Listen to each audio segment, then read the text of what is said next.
പക്ഷേ ഇവിടെ MP നേതൃത്വം കൊടുക്കുകയാണ് പോലീസുമായിട്ട് ഉന്തും തള്ളും ഉണ്ടാക്കാൻ.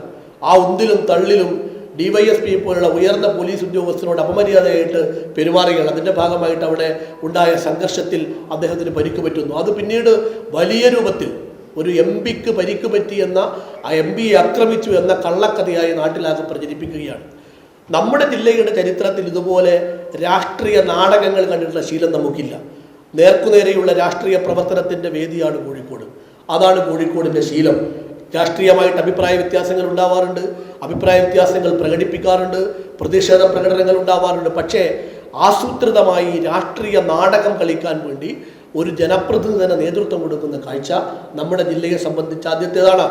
ഈ MP, ഈ ജനപ്രതിനിധി ജനങ്ങളുടെ യഥാർത്ഥമായ പ്രശ്നങ്ങളെക്കുറിച്ചല്ല സംസാരിക്കുന്നത്, മറിച്ച് പലതായ കാരണങ്ങളാൽ വിശദീകരിക്കേണ്ട കാര്യമില്ലല്ലോ, അദ്ദേഹത്തെക്കുറിച്ച് നാട്ടിലെമ്പാടും ഉയർന്നു വന്ന അഭിപ്രായങ്ങളിൽ നിന്ന് ആ ഇമേജിനെ ബോധപൂർവം മാറ്റാൻ വേണ്ടിയിട്ടുള്ള പുതിയ ഇമേജുകൾ സൃഷ്ടിക്കാൻ വേണ്ടിയിട്ടുള്ള ശ്രമമാണ് അദ്ദേഹത്തിൻ്റെ ഭാഗത്തു നിന്നുണ്ടാവുന്നത്.